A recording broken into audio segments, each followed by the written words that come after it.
my duty at this time is to make a kind of welcome, which I'm doing right now, and then to present some ideas about to just frame the 2 days. So I'll be using some slides as I come about that. I'm speaking briefly to us, briefly, hopefully. Right, I'm speaking on power, alternative power for power alternatives. Alternative power for power alternatives.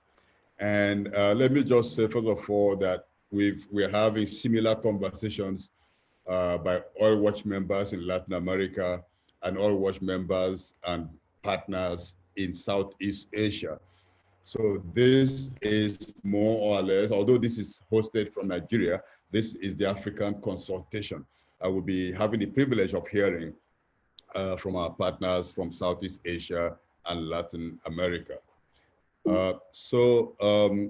Again, I'm going to have this conversation on alternative power for power alternatives. And the first thing I want us to look at is that power we have to understand the meaning of power. And power is one word that has meanings in different fields. In area of politics, you have political power, you have military power, you have religious power, you have electrical power, sports power in sports, and power of attorney in law, and even some number raised to power, something, or one thing or the other in mathematics. In physics, energy power means energy produced by means such as electrical or mechanical ones in order to operate a device or a machine. And so, but when you come to electrical power, it can come from many sources. It can be solar power, fossil fuels power, nuclear power, steam engine power, thermal power, wave power, hydropower, a number of varieties of ways. But one critical area that we need to also look at is the meaning of power in socio-political perspective. In social science and politics, power means the capacity to influence the actions, beliefs, or conduct of other people, of others. It could be a group of people, it could be individuals. The capacity to influence the actions, beliefs, or conduct of others. And we want to, in this conversation, bridge this social science, this political science kind of power definition with the power definition that we talk about when we talk about energy. We'll come back to that. But first of all, let's just go ahead and look at some power issues in Africa. There's a lot of, one of the major area of issues with power in Africa is about hydropower. Now, we all agree that small-scale hydropower is okay. There's no argument about that. It can be run very cheaply. It doesn't disrupt rivers. If it fails, it doesn't cause flooding of communities. It doesn't kill people. But big dams are a big problem. And there are many big dams proposed in Africa. The map on the screen shows 32 locations for major or large African reservoirs. And there are new ones coming up. There's one that is creating political tension between Ethiopia, Sudan, and Egypt, and that is Ethiopia's Renaissance Dam, which is causing a lot of, there's been a lot of discussions, and recently talks were held between Ethiopia, Sudan, and Egypt about that dam. And the concerns for Sudan believes it can benefit, of course, from cheaper energy if the dam is built, but then they also have the fear that if the dam fails, there will be catastrophic flooding that would lead to loss of life and territory in Sudan. But for Egypt, Egypt is afraid of that dam because it will reduce their share of the Blue Nile. This dam is built on the River Nile. It will affect the flow of water to Egypt, and especially if the dam fills up very quickly, the amount of water going downstream will be reduced. So Egypt is very worried about that. But for Ethiopia, they want to just have power, and then they want to be a net exporter of electricity power. Another dam that is causing concern in Africa is the Inga 3 dam in DRC. Now, Inga 1 and Inga 2 were built in 1972 and 1982 under the Mobutu regime. And those two dams combined produce just about 2,132 megawatts of electricity. And up till date, they've never performed beyond 40% of their capacity, of installed capacity. That's almost like the power situation in Nigeria, where you have so much installed, but very little produced and even less shared. So that's a big problem. The dam, the Inga Dam, right now, there's a third Inga Dam being proposed that will ramp up the power here from just a few megawatts to 10 gigawatts to about, I think, 40 gigawatts of electricity if it's fully built. And this dam is being built on the Congo River. There are a lot of concerns about the dam. First of all, the dam would not supply much electricity to Congo itself, but maybe supply a bulk of their power to South Africa, to feed industries in South Africa, to feed industries in Congo, the mining powers in Congo, and maybe possibly export some of the power to Nigeria. But 90% of Congolese don't have access to electricity. Now that is really, really horrible. And to think that even this dam being proposed with all the ecological challenges it may create is not really being aimed at providing power to the people of Congo. That's a big problem. Now, the other issue that we consider when we talk about energy or power alternatives in Africa is the fact that our countries, crude oil is being found almost everywhere on the continent. And our politicians are totally hooked on the fact that they believe that is a kind of bonanza given to them by nature, so they have to dig the oil and to burn the oil. They just want to get it. So we're having a lot of projects coming up. Even with the pandemic lowering oil prices, there are many unbelievably big projects being pursued on the continent, and all across the continent. One of the things that has come out from this is that we see the oil industry position when it comes to finance. They don't necessarily make a lot of money by digging up oil, coal, or gas to sell, but their power depends on the amount of reserve they have. So the more reserve they can show they have, the more confidence their shareholders have, so the more investment they make in those oil companies. But we've seen a situation in Mozambique where liquefied natural gas project operated by Total is being capitalized by the monetization of the reserves that they have in deep water area one of that country. So just because of the amount of gas reserve, people are ready to put in money for the project, and that makes it makes it a win-win for the fossil fuel industry and locks in the concept, the idea that Africa can keep on burning fossil fuels. We have also quite a number of fossil fuel projects on the continent, including the 11 billion Dangote refinery that's been built in the Lekki Free Trade Zone in Lagos. Now, when you hear Free Trade Zone, it means that even though this power plant, this refinery is being built on your territory, it doesn't really belong to your territory. It's going to be run by laws that are not governed by the country, are not really governed by the country, but to be run as though it's in a foreign territory. And so they may not really pay all the tax Nigeria would expect. And we may be importing the resources from that refinery. We have that kind of arrangement across the continent. And now that for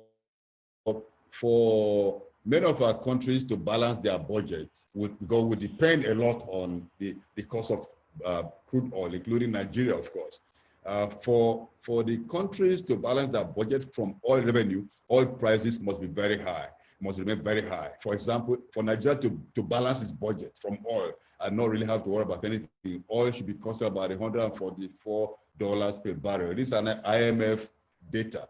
Nigeria should be having oil at sold at $109 per barrel. Libya should be $100 per barrel. Angola is a bit lower at $55 per barrel. But we do know that the price of oil right now is hovering around $40 per barrel. So all these countries dependent on fossil fuel are in deep trouble. They are drowning in crude. Even though they have the crude, it's not bringing much help. This is a big challenge, especially when we see that many more countries like Uganda, Kenya, and even Senegal, that are thinking more about opening up oil wells, investing in the business when the world is moving rapidly away from fossil fuel, dependence on fossil fuel as an energy source. So what are we thinking? What are we thinking? We're not even thinking about the impact, the implication of burning fossil fuels and climate change in Africa. If only the known reserves are utilized right now, the developed reserves are all dug up and sold and burnt right now, Nigeria's contribution Africa's contribution would exceed the 2 degrees target set by the Paris Agreement. And if both the current developed fields and the newly found fields are developed, excavated, and burnt, then of course you can see the graph will be going off the sheet, and that will be a big problem for the continent. Now, of course, we do know that I mentioned earlier that Africa has a lot of shortage in terms of access to electricity. Only 40% of Africans have electricity, and Nigeria has very low supply.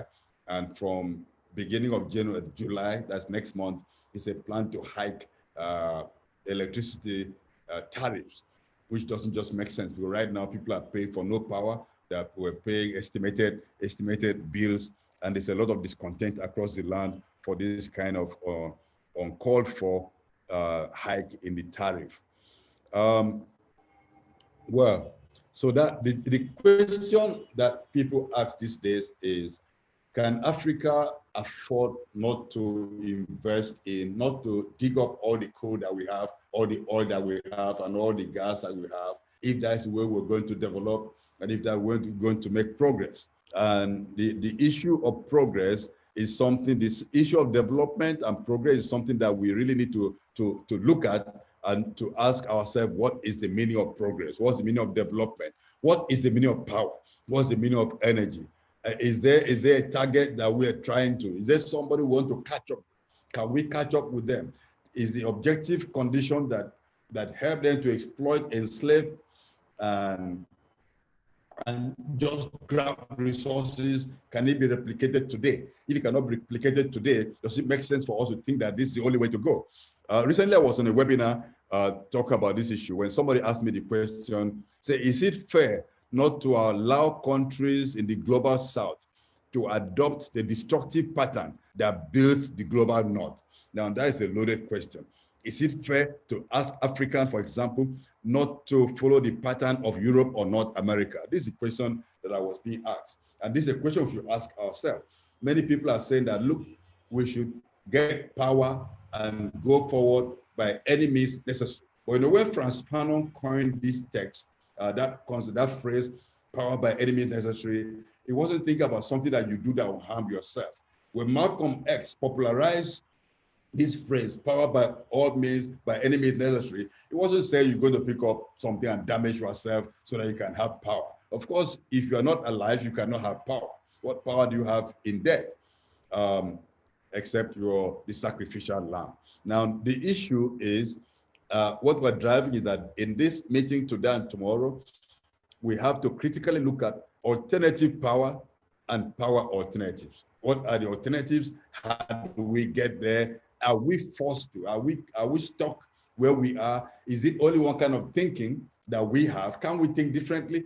But Einstein said to think the same way all the time and expect to have a different solution, to have a different outcome is a form of madness. I don't think we're mad in Africa. We have a capacity to look at what is looming. In terms of global warming, the global warming impacts on Africa are enormous.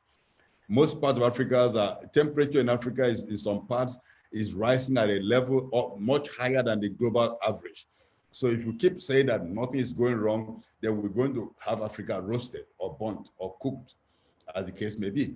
We remember at the beginning of last year, we had terrific cyclones, Cyclone Ida and Cyclone Kenneth, that hit the eastern coast of Southern Africa, had a lot of catastrophic impact on Mozambique, on Zimbabwe, and around Malawi, around that axis.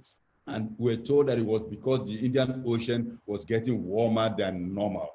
Now, global temperature increase will bring more cyclones in Africa. We're going to have more flooding. A small flood in Nigeria becomes a big problem. People are losing their lives, properties destroyed. We're going to have more droughts across the continent. Desertification is a big problem across the Sahel of Africa, and temperature increase, as I mentioned. Now, when we look at those impacts, and we know that burning fossil fuels and depending on fossil fuels compound this problem, should we say we don't really mind as far as we can have that can burn today or get extracted and get some money today and forget about tomorrow? That, I think, in one sense, I don't want to think for anybody, is we're free to think, we're going to think about this together. I believe that thinking that way actually is intergenerational blindness. We're not looking at the future. We don't care about those coming after us. We're not talking about those who are growing up under our guidance, our children, our grandchildren. So we really need to pause to think. And then again, the solution being proposed for global warming is imposing carbon colonialism and carbon slavery on Africa and countries in the global south. We talk about carbon sinks and carbon offsets, and even the net zero narrative. The net zero narrative means that you can keep polluting, but find a way of offsetting your pollution, so that when the equation is balanced, you come to net zero. In other words, your pollution and your storing of the pollutants somewhere shows that there is really no pollution in the atmosphere. But this is mathematics. Nature does not work by mathematics. Nature is nature. Nature is an intricate system. Mother Earth is an intricate system that operates in a way that is best understood by her. We can just try to understand ecosystem relationship, but the best we can do is not the totality of knowledge about how nature works. And thinking that you can pollute while you capture all the carbon in trees, while you colonize people to watch over trees so that you can keep pumping greenhouse to the atmosphere is just a colonial ideas.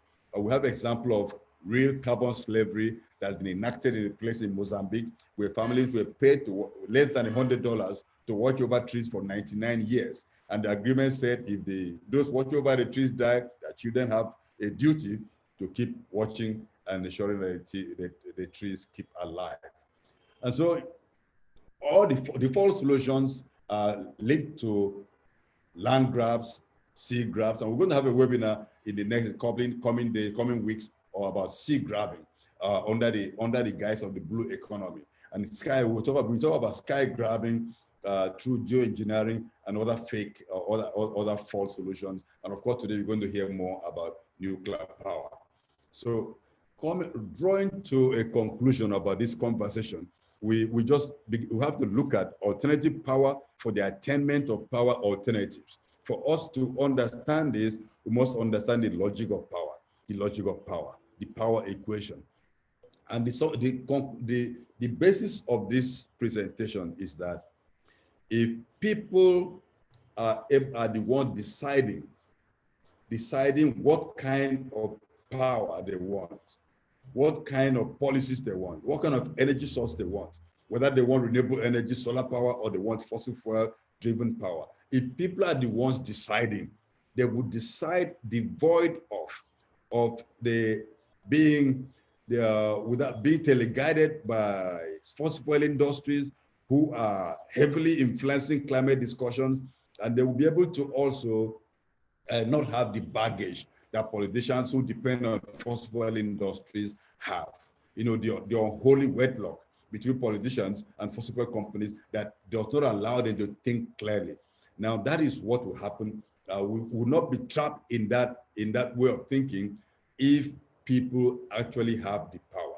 So people power is what we're talking about, not neo-colonial power, not power that allow ecocide, not power that does not demand that climate debt should be recognized and paid, not powers that go to conferences with project proposals looking for so-called green finance, whereas they can just demand payment for the damage done to the global south by the destructive powers, destructive exploitation of rich countries who are reaped inordinate profit from the continent. We can see signals in Europe and in the United States of America, where statues set up to celebrate slave traders are being pulled down.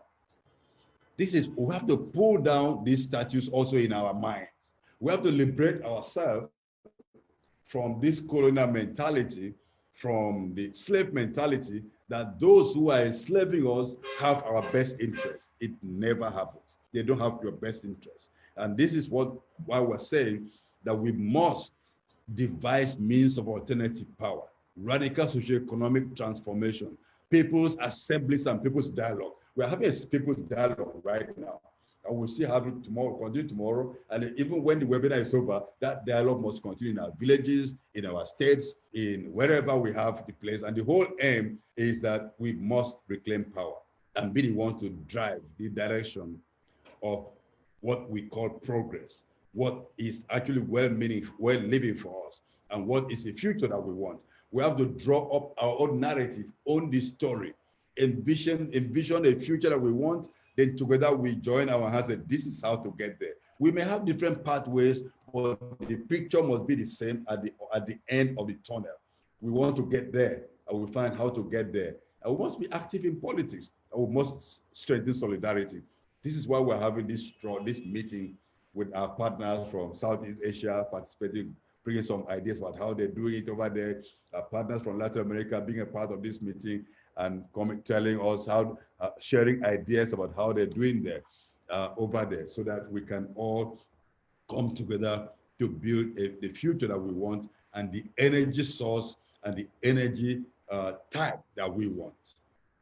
So, brothers and sisters, this is my welcome presentation. It's not a welcome address, and I just thought I should share these ideas so that as we go through this meeting today and tomorrow, we can keep thinking about this.